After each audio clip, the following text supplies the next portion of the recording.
Bonjour et bienvenue dans cette vidéo d'introduction du livre 3 des éléments d'Euclide. Alors, comme je l'ai mentionné dans la dernière vidéo de la proposition 14 du livre 2 des éléments d'Euclide, j'ai dit qu'on allait parler des cercles et avant de commencer, en fait, ça va parler surtout de la notion d'angle, tout ça. Par exemple, la première proposition ici, c'est trouver le centre d'un cercle, donc ça pourrait être pas mal. Mais avant, il y a une introduction sur les définitions, donc il y en a 11 de définitions, on va les voir un petit peu assez rapidement. Donc la définition 1, c'est on appelle un cercle, cercle, décidément, j'avais tout vérifié, donc alors on appelle cercles égaux, voilà, cercles égaux, les cercles dans le rayon où le diamètre sont égaux. Donc là, évidemment, si on prend un cercle voilà, de tel rayon à tel rayon, on a un cercle égaux, par exemple, en reportant de cette manière-là, ici à l'aide du compas. Bon. Voilà, donc il n'y a rien de bien sorcier là-dessus, c'est un diamètre à un rayon identique. Ensuite, après les cercles égaux, on a une droite est tangente à un cercle si elle touche le cercle mais prolongée ne le traverse pas. Donc alors ça veut dire quoi? Ça veut dire qu'ici par exemple on a un cercle et là on va faire passer une droite quelconque en fait, mais qui va frôler en fait le cercle, qui ne va jamais le traverser. C'est-à-dire qu'une tangente, c'est pas ça. Une tangente, c'est précisément quelque chose qui va rouler autour du cercle. Donc là, je sais pas si voilà, donc ça veut pas bouger ou autre, mais voilà, c'est quelque chose qui pourra pas être comme ça. C'est quelque chose qui frôlera du coup le cercle. Voilà, ce sera comme ça. Ensuite, donc là, on a la définition de tangente. Hop, j'enlève les traits de construction. Après la définition de tangente, il vient la définition de cercle tangent. Donc là, c'est le même principe, sauf qu'ici, au lieu que ce soit une droite, ça c'est le même principe que la notion de tangente, sauf qu'au lieu que ce soit une droite, c'est un cercle. C'est-à-dire, il se touche, mais ne s'intercepte pas. Enfin, Ensuite, on a la quatrième définition. Dans un cercle, on dit que les cordes sont à égale distance du centre si la perpendiculaire abaissée du centre sur la corde sont égales. Donc là, une corde d'un cercle, c'est, on va le voir, c'est ça. C'est en fait un segment qui est étendu d'un point à un autre du cercle, qui sont différents. Donc ça, c'est une corde. Donc les cordes sont à égale distance. Ça veut dire qu'ici, on doit reproduire notre corde de telle sorte à ce qu'ils soient égaux. Donc là, je vais la reproduire. Pour ce faire, en fait, je vais faire ce qu'on fait, c'est une rotation. Ici, bon, je vais faire de 120 degrés de notre corde. Hop, hop. Donc en outre, vous faites tourner cette corde, donc qui est déjà une longueur donnée. Et ensuite, lorsque vous allez prendre le point milieu du coup, sont à égale distance lorsque l'on abaisse une perpendiculaire. Donc ici, on peut prendre le point milieu de ces deux segments et remarquer qu'en abaissant la perpendiculaire, effectivement, en passant par le centre, ça va nous donner, voilà, ils vont passer par le centre du cercle. Et ce qu'on remarque en particulier, c'est que le centre de ces cordes sont effectivement à égale distance. Et d'ailleurs, peu importe les points qu'on prendra ici, seront toujours à égale distance. Donc ça, voilà, ça c'était la notion de corde à égale distance lorsque l'on abaisse une perpendiculaire de cette corde. Donc là, en l'occurrence, le point milieu, par exemple, qui nous permet du coup de montrer qu'ils sont égales. Donc ça, c'est la présentation de la définition 4. Ensuite, la définition 5. La corde la plus distante du centre est celle qui correspond à la plus grande perpendiculaire. Effectivement, plus une corde, donc là, ça veut dire quoi? Ça veut dire que plus une corde va être petite. Par exemple, je vais faire cette corde-là.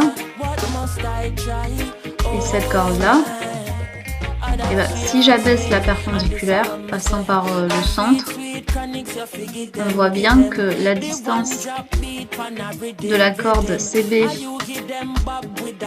et de la corde CB eh ben, est plus grande que celle de la corde DB. Pourtant la corde DB est plus grande que la corde CB.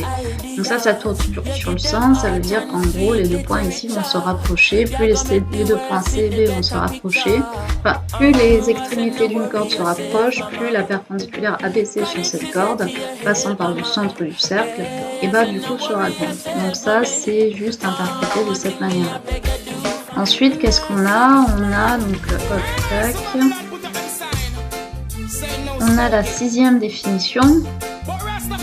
Donc on appelle segment circulaire, donc voilà, ça c'est la première particularité. Segment circulaire, la figure comprise entre une corde et la circonférence. Il peut être plus petit ou plus grand qu'un demi-cercle.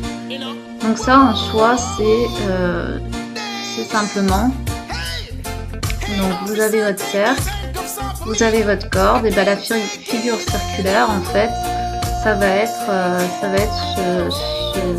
ce segment CD avec l'arc ici qui sera compris entre les extrémités de ce segment. Donc là, ça va être ça. Et ça va être ça. Ah non, ça va pas être ça. Donc, ah oui, ça peut être ça. Donc ça peut être un segment circulaire. Voilà, donc c'est CB plus ce segment. Ou ça peut être aussi, ça j'ai dû me tromper de sens, ça aussi, ça peut être aussi cette partie-là de notre segment circulaire. Donc en soi c'est comme un arc, c'est un arc plus son segment qui découpe le cercle. Okay. Ensuite, là on est à la 6e, la 7e définition, ça va être, on appelle du coup angle d'un segment circulaire, l'angle mystylène formé par la corde et circonférence. Donc ça c'est un petit peu, ça je vous avoue, j'essaie un peu d'interpréter. Donc mystylène, c'est encore une fois ce qu'on a, c'est encore une fois ceci, donc c'est toute cette partie. Donc cette fois-ci, je pense que spécifiquement, en fait, on va s'intéresser exclusivement à la partie au-dessus de la corde qui va justement vous expliquer l'angle circulaire, l'angle formé par la corde et la circonférence. Donc je pense que, alors la circonférence c'est le tour et je pense que c'est quelque chose qui part là. Je pense que ça va être une sorte de tangente en fait. Donc là je sais pas si je peux expliciter une tangente, ça va être une sorte d'angle qui va être de cette manière là en fait, qui va traduire en fait un petit angle ici qui va traduire l'inclinaison entre l'arc ici. Donc ça j'ai fait un petit peu de recherche, j'ai fait un petit peu de recherche, j'ai essayé de comprendre aussi, donc j'ai pas trop d'idées, donc je pense que c'est cet angle là qui est formé, l'angle d'un segment circulaire, puisque CBC ici c'est une sorte de segment circulaire formé, et mystylène en fait c'est formé de courbes et de segments par la corde et la circonférence. Donc je pense que ça va être une chose comme ça en fait, où une petite tangente apparaît pour expliciter ici le petit angle entre la corde et la circonférence. Donc il y a aussi de ce côté mais aussi de l'autre côté, c'est-à-dire qu'on a soit ce secteur angulaire rouge, soit le secteur angulaire noir. Ok, ensuite qu'est-ce qu'on a? Donc là hop tac. Donc ça il me semble que c'est ça, donc peut-être qu'on va en découvrir un petit peu plus dans l'épreuve, comme d'habitude, un peu comme le contenu et la notion de gnomon.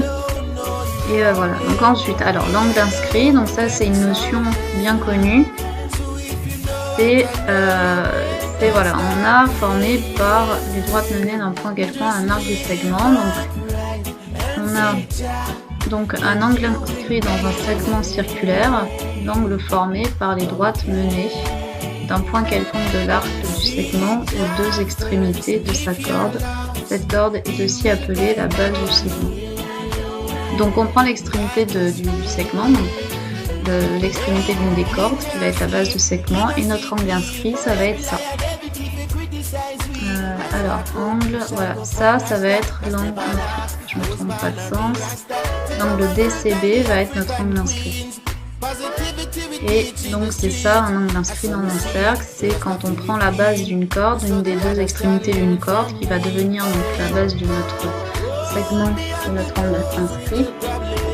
Et lorsqu'on étend de ce segment un autre segment qui aura pour extrémité un autre point quelconque du cercle. Ok, donc là je ne vais pas effacer parce que je crois que la 9e définition exploite la notion. Voilà, l'arc intercepté par les côtés de l'angle inscrit. Donc attendez, angle, que j'y revienne, l'angle inscrit dans mon segment, donc voilà, l'arc. Donc maintenant il va parler d'arc. L'arc intercepté par les côtés de l'angle inscrit dans un segment est appelé arc capable de cet angle. Donc ici on parle de l'arc intercepté par les côtés de l'angle inscrit dans un segment est appelé, donc l'angle inscrit dans un segment c'est ici, et l'arc dont il parle c'est celui-ci. C'est l'arc ADB. Je sais pas comment on dit, voilà, donc ça c'est l'arc capable de cet angle. C'est ce dont il est capable de donner comme morceau du cercle, par rapport à l'angle qui est donné ici. D'accord ?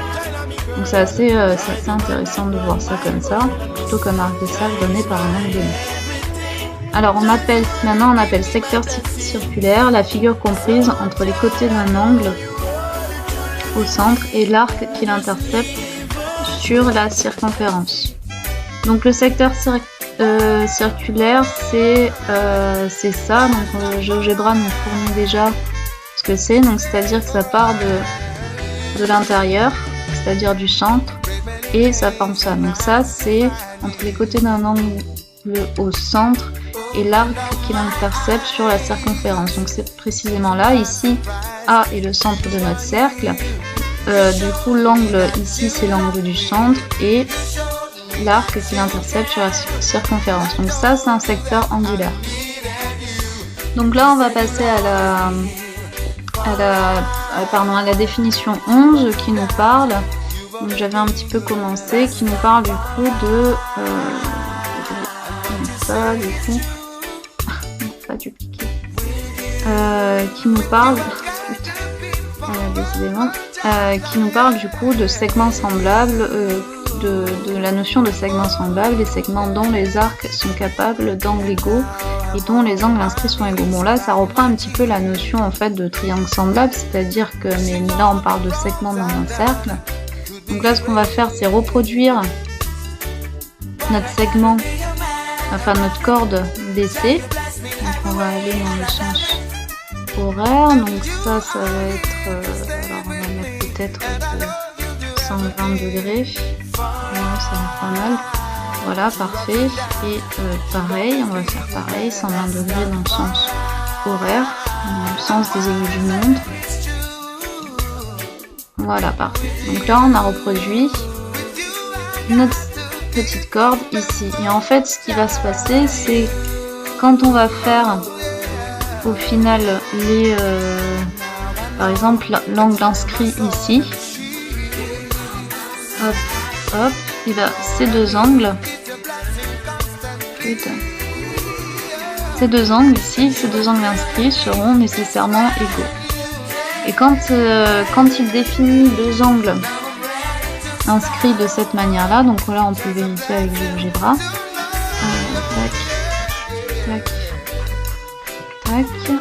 Ici c'est 75.54 et ici c'est 75.54. Donc ça ce sont des segments, là on dit que B, C et C', B' sont des segments semblables parce que les arcs sont capables d'angles égaux et dont les angles inscrits sont égaux. Donc ça veut dire qu'ici l'angle formé entre le petit arc, la petite courbure et le segment et de BC et de B'C' sont égaux et surtout en fait ils définissent eux-mêmes des angles inscrits. Donc ça, ce sont des segments semblables. En haut aussi, on a le segment C'C et B' qui sont aussi des segments semblables. Donc voilà, ça c'est la définition de segment semblable. Ça rejoint un peu l'idée de triangles semblables qui sont certes pas égaux en leur longueur, mais qui sont égaux en leurs angles qu'ils forment. Donc je vous dis à très vite pour la proposition 1 du livre 3 des éléments d'Euclide. Et je vous remercie pour votre attention.